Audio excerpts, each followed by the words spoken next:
welcome to this new podcast, The Future of Insurance Industry Leaders. And I am just thrilled to have Karlyn Carnahan, the head of Celent North America for property and casualty practice, joining me today. Not only is Karlyn a well-known person in the industry, but she's also just an exciting person to talk about a lot of things that are happening in the industry. So Karlyn, welcome. Thank you, Denise. I'm delighted to be here. So Karlyn, a lot of people know you in the industry. You work with a lot of different companies within the industry, but why don't you give a little bit of background on yourself and also then on Celent, because not everybody knows some of the interesting background that you have that really kind of gives you a really interesting perspective. I'd be delighted to. So first, let me explain who Celent is. We are an analyst firm.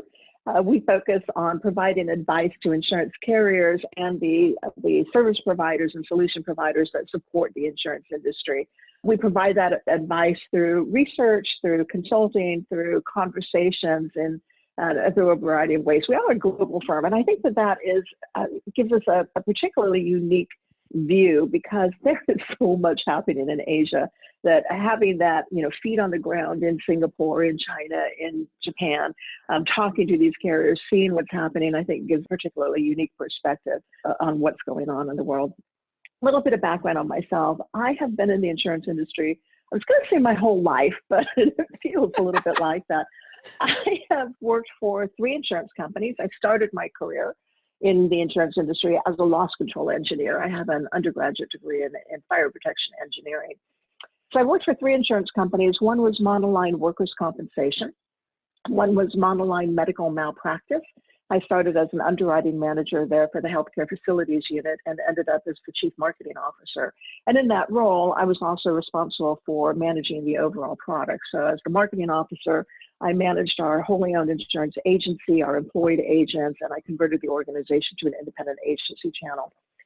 Much of my time was spent at a fairly large carrier. I left and came back several times. The last role I held there was the head of sales and marketing, distribution management, the head of innovation, product management, and I managed the IT spend for a $2 billion commercial insurance company. So I've got deep background on the carrier side. I think I've done almost every job at a carrier except maybe premium audit. I think that's why you and I get along so well. Yeah, I mean, I've been the person at the desk making the decisions, and I've been the person, at the executive table at the board level, kind of watching over the business of the company. In addition to working for 3 insurance companies, I've done 4 insurtechs. One IPO'd, that was super fun. 1 sold, that was also pretty fun, and 2 failed, which was not so fun. I forgot other people's money and ran out of runway, but it certainly gave me a good perspective about insurtechs and what's going on and kind of the success factors there. At one point, I managed the insurance vertical globally for Sun Microsystems, and I did a little bit of consulting for one of the big consulting firms with Accenture, but that wasn't really the area that excited me the most. I've been an analyst now for, I think 12 years. And what I typically focus on, given my personal background, is how technology transforms the business right now today. How do we look at distribution management? How do we think about underwriting and product development? What's going on with claims? And the layer over all of it is this changing customer experience, which is really a passion of mine. So I guess that's a bit of background on myself and on Celent. Yeah, it's why so often we get into these deep conversations because we both have really similar backgrounds. Mm-hmm. You have been involved, obviously, in innovation and business transformation, both within the carriers and some insurtechs, but also advising people from a Celent perspective. How do you think these have evolved over the last 5 years in particular, when the whole insurtech movement came out, when a lot of what we called emerging technologies really have matured pretty rapidly, when we've introduced some new products, all of that. How do you think innovation and business transformation is changing, and how do you look at it going into the next couple of years? And I want to go back farther than 5 years ago, because innovation, just watching what's happened in the industry, has been completely exciting. It used to be, and not that long ago, that insurance companies did not want to be innovative. And they would say very clearly, I don't want to be number 1. I don't want to be number 5. I don't even want to be a fast follower. I want everybody else to figure it out. And then when I'm sure that it's safe, then I'll try whatever it is they're doing. And so this idea industry. Well, we are. Our job as the industry is to choose which risks not to write. Right? Our job is to avoid risk. We think of ourselves as risk takers, but we take risks within a framework, and our job is to determine when to avoid the risk.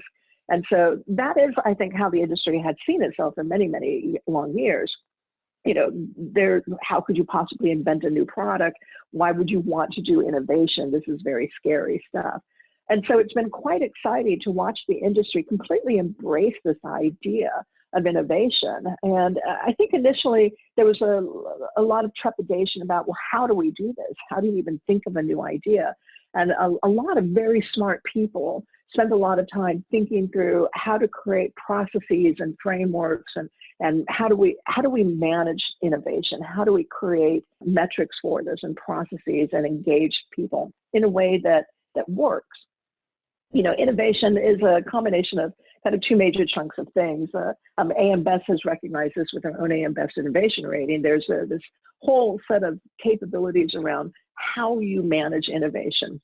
Do you have a culture? Do you have a process? Do you have an emphasis on this? Do you have ways of measuring it? So there's this whole aspect of managing the process of innovation with the same level of rigor that you would manage the process of underwriting or the process of claims.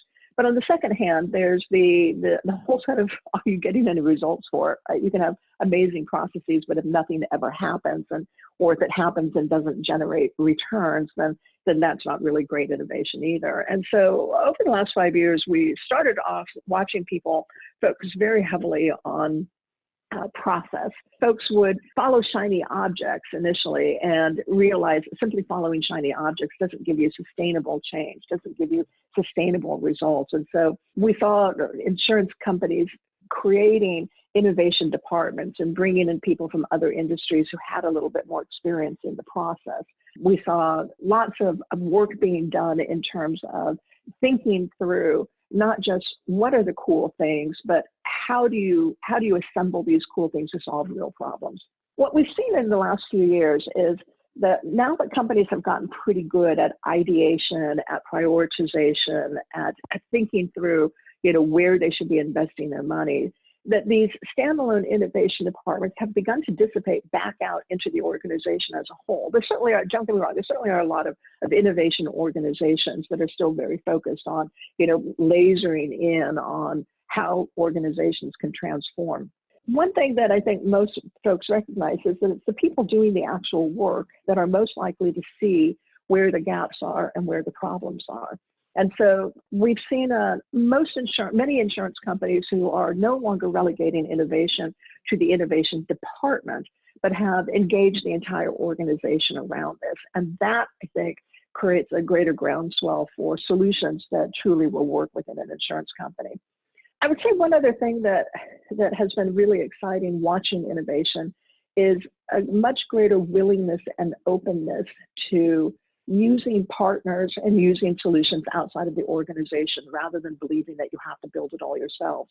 And this has coincided with this huge, explosion of insurtechs, folks who are engaged in looking at very small slices of the business and coming up with innovative solutions. And so what this means is that for an insurance company, one of the most critical roles, I think, has become the architect, who has to think through how do we orchestrate the processes between these multiple insurtechs, these multiple digital capabilities, and how do we orchestrate the data so that we can use these processes and data across the different digital capabilities and across the functional areas.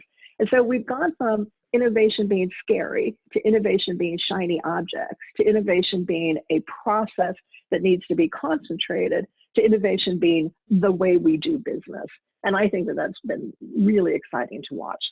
Couldn't agree more. And your comment about AM Best and their innovation ratings, I know we've talked about this a lot and we've written about it, and we kind of talk about it as a two-speed strategy. It's kind of taking care of your business today. You've really got to make sure that it's optimized and that you've got that speed of operations where you're really applying innovation into today's business, because we got customers who are expecting digital experiences today. There's some new types of products that have to come out.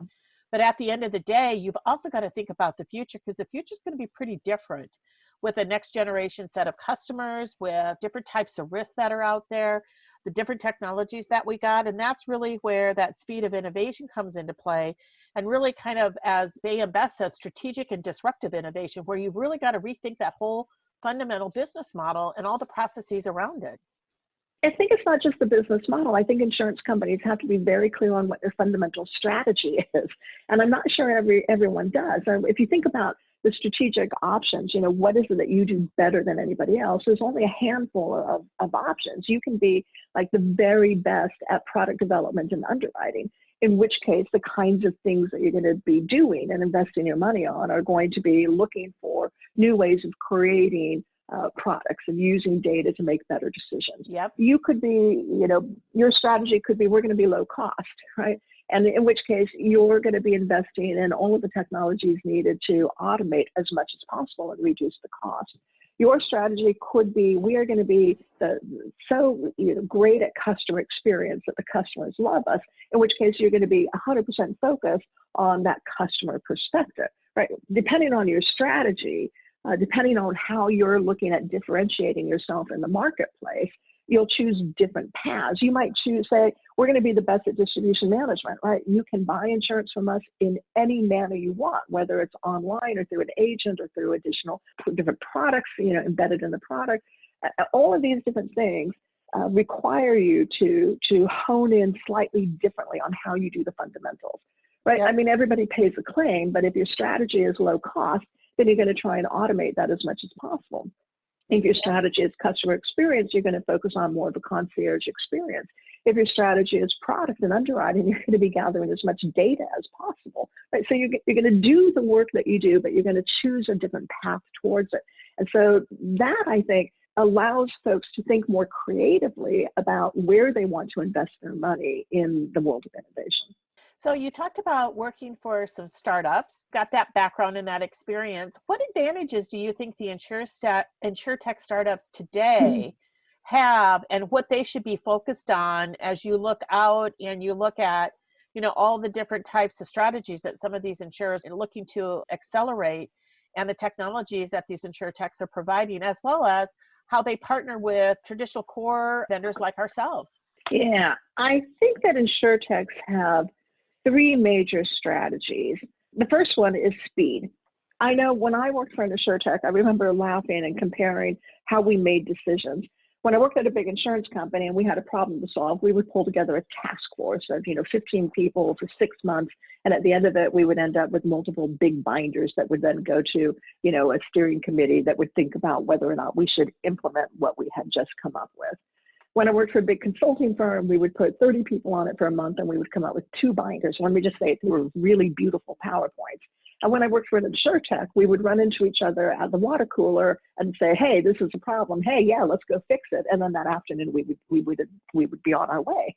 And so this ability to be fast and nimble is a huge advantage. Insurtechs don't see failure as failure. They see failure as, oh, this is a new way to not do it, right? Let's try something new. When I'm at an insurance company, if something doesn't work, at least in many companies, not all obviously, when something doesn't work, it can create a lot of angst in the organization. We don't like failure. We don't like mistakes.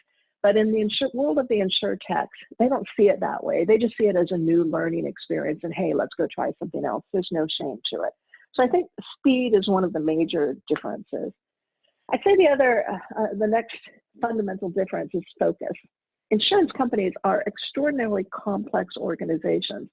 The number of processes, the number of roles that have to be accommodated across the entire spectrum of functional processes within the organization, whether it's underwriting or finance or claims or marketing or human resources or IT or regulatory control. There's just so much that has to be managed, whereas an insurtech has the one thing that they're doing, and they are laser focused in on doing that brilliantly. And having that focus allows you to excel at what you're doing and to think through the different nuances, because you're not distracted by all of the other kinds of pressures that are facing you. And the last thing that I think is an advantage for insurtechs is that clearly they're unencumbered by legacy, whether it's legacy technology or legacy practices, they're unencumbered. Now, there's some things that make being an insurtech very challenging. And I've written articles about this. I remember one, it was called something like, "Hey, Mr. InsurTech, yeah, here's 5 reasons why you're going to fail." Speaking from experience. Well, having failed twice, yeah. And generally for the same reasons. Many InsurTechs will fail because they simply don't understand the business. Right? I had a guy call me one time. Isn't that the truth? Yeah. Oh my gosh, I had a guy call me one time. He said, "I had this brilliant idea. I'm really good at analytics, and I figured out a way to calculate the perfect price for every employer's workers' compensation price in the nation." I said, "Well, that's brilliant, but do you know that that's illegal?" He's like, "What?" So I explained the Department of Insurance and rating, and at the end he said, "Well, that's so unfair." So, I mean, we spent some time thinking about how he could use this capability in a way that could provide some value to an insurance company. But if you go at it not knowing the business, right, this is a huge problem. But the real challenge that InsurTechs have, I think, is the lack of money, right? You run out of runway very quickly because of the second problem. Insurance companies are notoriously slow at making decisions. And so that sales process is enormously long. And because insurance companies are often quite risk averse, the buying process can be so onerous, you could literally put an InsurTech out of business. Something that you want to sell the insurance company, and they need you to fly in and give a demo, and then fly in and give a demo to someone else, and then fly in and give a demo to somebody else. And you know what? You're doing this on your savings. Right? You can easily completely run out of money just flying into these demos. So on the one hand, these InsurTechs have these great advantages of focus and speed and the unencumbrance of legacy. On the other hand, the runway is much, much shorter than you would ever think it should be. I can't agree with you more. One of the areas you have that you're really passionate about is around customer and agent experience. And you've done a lot of reports on this, and I know you've done a lot of work with some of the insurers in the marketplace on this. Talk about how that whole kind of experience perspective is so much different than what we've done in the past with portals over the last 10 years, and where digital platforms really become important, not just because of the platform to help create the experience, but how it brings in some of these InsurTechs to be able to kind of add those really added value services or new capabilities or new data. This is an area that I'm particularly passionate about because I believe that customer experience is really the only form of sustainable differentiation for most insurance companies. Right, you can differentiate through your underwriting, but really that's mostly going to be artificial intelligence, and that's just math. You can differentiate through price and being a low-cost provider, but you have to have a lot of scale to do that. That's the race to the bottom is not fun. You can differentiate through distribution, but down the road, everybody will sell however people want to buy. And so what's sustainable is customer experience. And everybody's journey map. Right? Everybody knows you have customer experience, customer expectations are changing. We've got to journey map and create that better experience. My problem with that, and don't get me wrong, you got to do that. You got to, eliminate the handoffs and streamline the process and make sure that the friction has been eliminated. But the challenge with journey mapping is that it's a very internally focused process still. We're still very focused on journey mapping our functions, right? How do you buy a new policy? How do you pay a bill? How do you manage a claim? That's not how customers think about it. They don't even know how we're organized. They don't think about it in this linear process. And so while we're looking at how do we do these steps fast, the things that actually matter to a customer are much broader and transcend functionality. And so, Denise, I've laid out a customer experience framework that starts with know me. Know who I am. If I call in and I am reporting a claim and I've been your customer for 30 years and never had one before, don't treat me like a bad guy, right? Know me, know who I am, know what kind of products I might need because you're aware of my risk preference, for example. Help me protect myself with the right kinds of products at the right price because you know me. But it's not just protecting myself with products. Help me protect my personally identifiable information. Help protect me from hiring a shoddy contractor or taking my car to a bad body shop. Protect me from bad guys that are committing fraud against me. help me not have losses. I don't want them. You don't want them. You know what causes them. And Yep. if I do, help me recover. And recovery is not a check. You and I have talked about this before, because I think that this one thing, help me recover, is what is responsible for the bad reputation that we have in this industry. Customers believe when they have a claim that we're going to help them recover. We believe when you have a claim, our job is to give you a check and then we're done. And it's not the same thing. Right? No, it's not. And it doesn't even have to be, technology enabled. I think many people on the line may know my sister lost her home and her business in the campfires when the town of Paradise burned up, and moved in with me for about a year while they were figuring out how to get back home. And as simple a thing as having a piece of paper mailed to them with, hey, now you've had a total loss, here's some tips and techniques. Things like open up a post office box, move your landline to a cell phone. By the way, recognize you're not going to be rebuilding your house in 6 weeks. This is a long-term process. Go register with FEMA, go register with the veteran. Having something like that would have aligned expectations, because this is where the bad reputation comes from. They have an expectation that is not being met because the expectation of the insurance company is different. And so back to customer experience, this idea of help me recover can be handled both in a digital world, but also in a physical world around aligning expectations. I had a similar experience when we had a major hailstorm here in Omaha a few years ago, if you remember, and we had a shake roof at that time. And not only did the shake roof get damaged, but all of my windows in the house got damaged. Oh. And so it was a pretty substantial claim. And my insurer was wonderful to work with, but then it became I knew too much.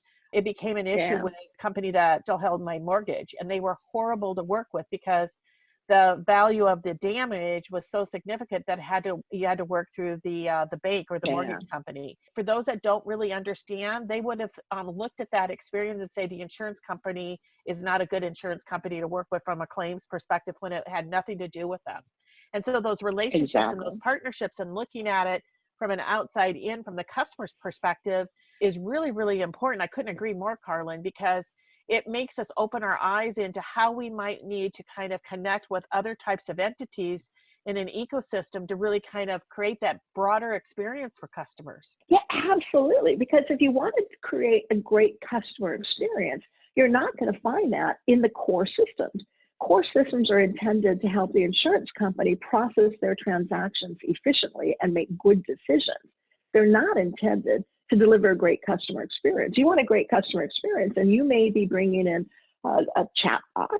You may be bringing in gamification techniques. Maybe there's video communications or augmented reality for a video estimate. I mean, there's this wide set of capabilities. It might be moisture detection devices. It might be sentiment analysis. There's this wide set of capabilities that can be assembled to deliver a great customer experience. But you're not going to find that in a core system. So the challenge for an insurance company is, well, how do I figure out what these different capabilities are? How do I curate among the different providers out there and choose which ones to utilize? And once I figure that out, how do I plug them all in and orchestrate that process and orchestrate the data? Because if you have to do it one at a time, you're going to quadruple the size of your IT organization. Yep, exactly. So this is where the ecosystems that vendors like yourselves are putting together become important. The integration layers or the open APIs, this all becomes very important. And we've been writing about this at Celent for a couple of years now. We call it the new recipe, this idea that you take this customer-centric approach, really thinking about it from their perspective, and then, creating this ecosystem of capabilities that are integrated through open APIs, run in the cloud so that you can deploy very quickly, which then requires this transformation of how an IT organization delivers and manages and deploys product. A bunch of different things that insurance companies can do in the background to prepare for digital. Yep.